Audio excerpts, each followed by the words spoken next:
Hi, class. Welcome today to English for Speaking and Reading.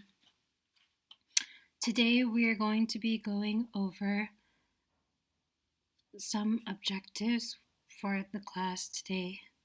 So, today we are going to be learning 5 phrases or 5 things that native English speakers never say. This is some things that I would like people to learn in classroom settings and outside of classroom settings that are commonly misused phrases, and um, you guys can improve on so that you can improve on somebody else's mistakes.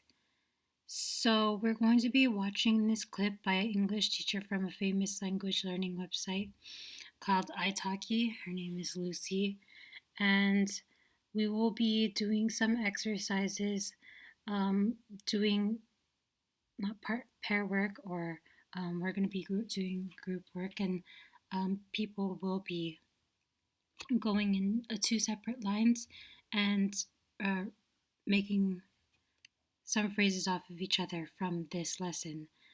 So let's go ahead and listen. So in this case, she's talking about addressing somebody by a title name. Usually, people, students especially, would mistake um, these kinds of titles, teacher, um, and their name. But actually, you can say, and it sounds a little bit more natural to use the title Mr. or Mrs. or Miss. If they're married, it's going to be Miss, right? Miss, and Mrs. is, I think, Mrs. is actually married. So Mr. is for men. And if you're speaking to hire like somebody from a teacher who graduated, got their degree, then you can either call them professor, doctor if they're teaching, depending on what their profession is and what they're teaching. Okay, let's keep going. Teacher correctly. Can you explain me this? Can you explain me that? Now, it should be, can you explain this to me? Okay, so that's the last one, number 5. Can you explain it to me? Here's another preposition that people seem to uh, make a mistake on. They usually will say, can you explain me? So now that we listen to the audio and stuff, you can go back on your own and listen to it again. But um, we'll be listening to this one more time. And afterwards, we're going to be splitting up in 2 groups. So half of the class, I'd say there's, I guess, about 16 people here. We're going to be splitting up. There's going to be 8 people in a team and another 8 in one team. So you guys will be split up into 2 groups. I hope, can you guys just stand up for me, please? And so just go ahead and split up into 2 groups.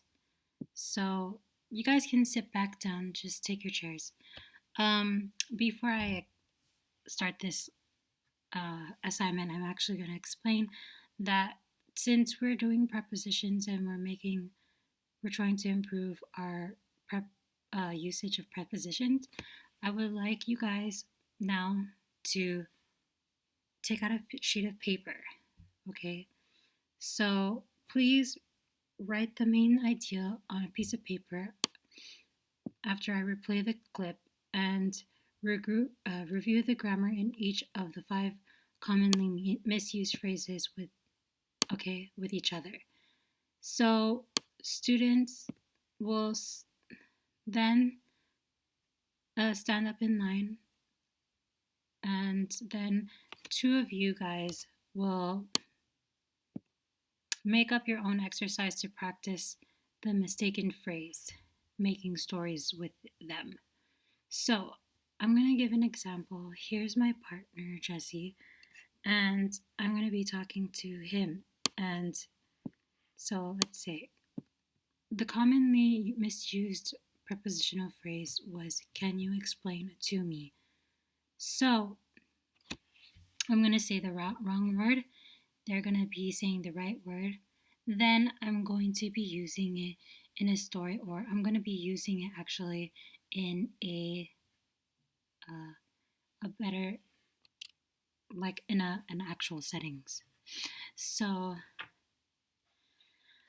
hi Jesse. Can you explain me? Okay. Oh, hi Amanda. Do you mean can you explain to me? So, yes. Can you explain to me what ball means? Okay. The word for ball means, I can explain to you what the word ball means. The word ball means a sphere that you can bounce, and just a sphere like shape. Oh, okay. Okay, thank you. Okay, so after we're done explaining to each other and using it in like an actual setting, like we're actually using it in a conversation, the two of us will go back in the end of the line that you guys created, and then the first two people in line are going to do those commonly used phrases until everybody gets to use the 5 phrases and say them wrong, and then correct them and say what the right phrase is. Okay? So we're going to be doing that for 20 minutes, but first let's go back and listen to the audio again.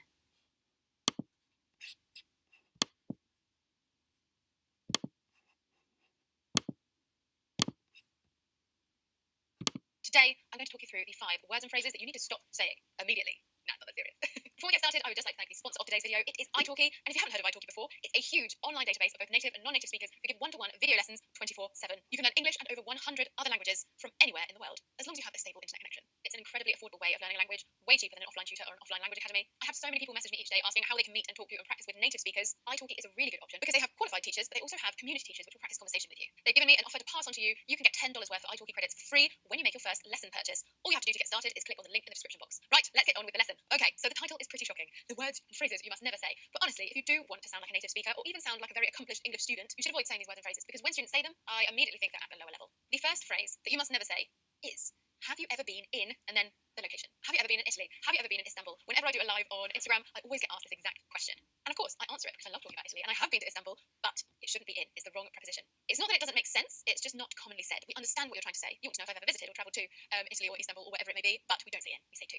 Have you ever been to Italy? Have you ever been to Istanbul? Boyfriend. They ask me, is he your husband? Are you married? Are you married with Will? And although it makes sense and we understand what you're saying, married with a person isn't correct. It should be married to. It's weird when you think about it. You should be married with someone, not to. That sounds too formal. That sounds like I am in with kids. Number 3, if I ever ask my students how long they've been learning English, I sometimes get the response, I've been learning English since 2 years. Don't worry if you say that to a native. They're not going to say, what? They'll understand what you're trying to say, but it's incorrect. It should be since a fixed point in time. So I've been learning English since 2016. Duration, it needs to be for. I have been learning English for 2 years, since 2016. Another common mistake we can add on to that is during. I know in some languages, like Spanish, you would say durante 2 años, but it doesn't work in English. I wouldn't say I've been learning English during 2 years. It doesn't work. For. And talking about for, let's move on to number 4. Teacher Lucy. Hey, Teacher Lucy, how are you? Now, I'm not saying okay, and I think in the US, it's if a woman doesn't want to disclose if she's married or not, and then the surname, or if they've got specific qualifications, professor or doctor. In informal language schools, don't use over here. Blame me that. Now, it should be, can you explain this to me? Can you explain that to me? Okay, great. So we listened to it again. Now, please do the assignment that I suggested for 20 minutes. I will be going around